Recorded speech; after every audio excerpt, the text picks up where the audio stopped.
Day 6. All of it.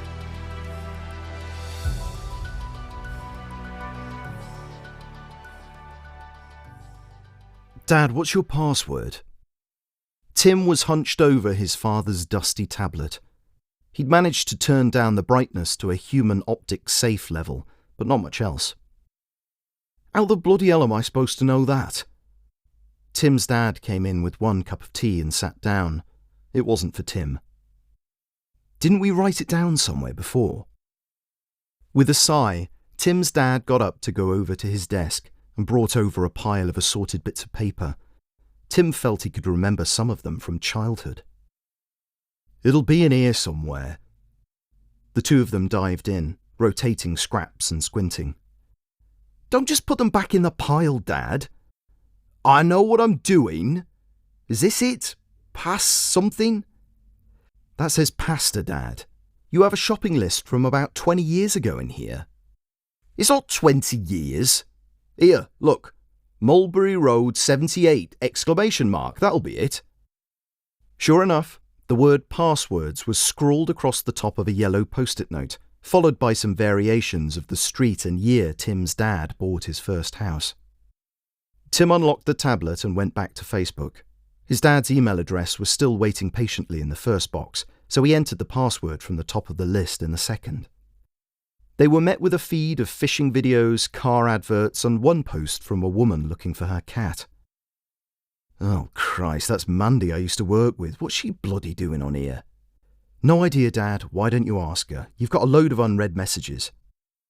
Tim pointed at the red 56 hovering over the speech bubble icon. Well, who are they from? I don't know, Dad. Read them. Don't snap at me, and don't go anywhere just yet. He grabbed Tim mid-stand.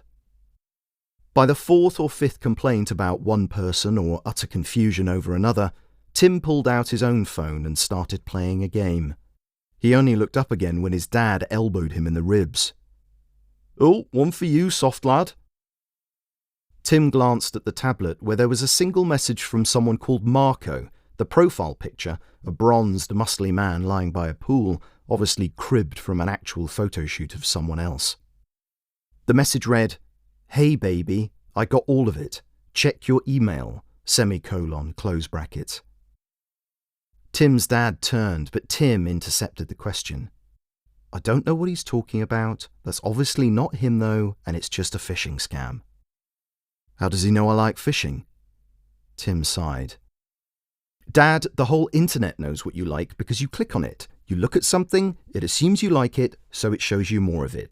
This guy wants you to look for an email that probably doesn't exist, so you ask him about it, and then you're redirected to a Uyghur kid handcuffed to a desk in China who flirts with you until you give them your credit card details. Sickos. I would never give out my credit card details. Well, then you'll be fine, said Tim, standing up. Wait! Hang on. What if there is an email about phishing?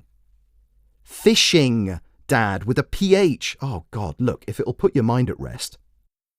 Tim multi-tabbed out to the tablet's home screen and swiped through 8 pages with one app on each before finding the email icon. After once more feeding in a few passwords, Tim found the search bar and typed, Look for phishing, said Dad, elbowing Tim again. When he stopped, Tim was able to enter Marco. One email appeared in the search preview with the subject, All of it. Weird, said Tim to himself and tapped on it. Dear Robert, I'm glad you found my email. I want you to know that I've been watching you. I was watching you down at North Hill Pond. Do you remember? 18th of September 2024. You were fishing. I was watching.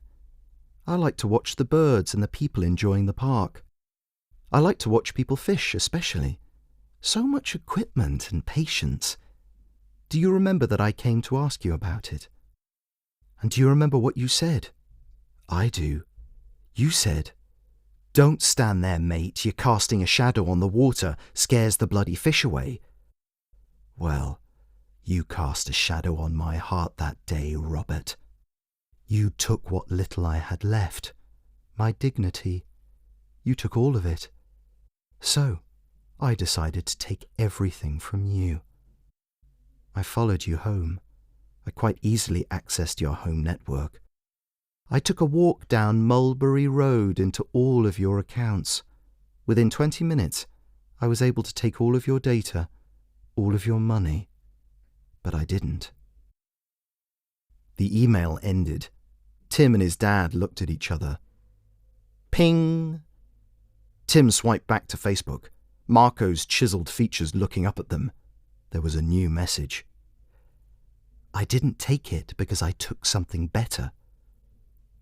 What? Said Dad, out loud, to the screen. Tim typed the word. I wanted to take all of it, all of you.